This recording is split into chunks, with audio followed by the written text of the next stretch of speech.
Sasa ndugu zanguni, mimi nasema kwamba nafurahiwa sana kuwaona wananchi vile mmekuja kwa wingi kwa hotuba ya siku ya leo.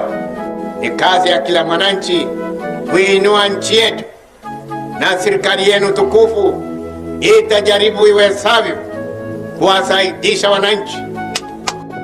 Kulingana na siku ya leo, kuwa mindful of other people's welfare, kuangalia kufikiria maslahi ya watu wengine, ni jambo ambalo lizunguke kiongozi wowote ama raia wote ama kila mtu, badala ya kuhubiri chuki na mambo ambayo hutenganisha wananchi. Naona mtu amekwenda wiki mzima, mtu amezungumza hapa, ametukana watu wengine, akaenda huko akatukana wengine, akaenda huko akatukana wengine.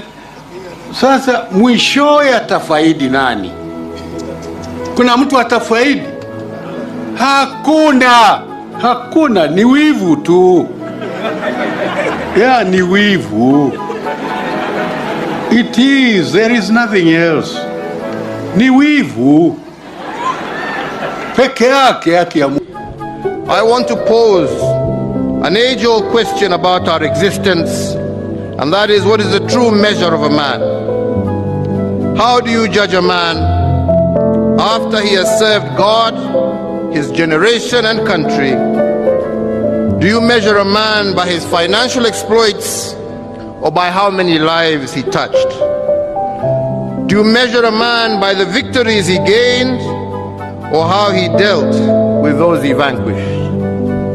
Do you speak to you today with a deep conviction that our country is firmly on the path to stability and progress?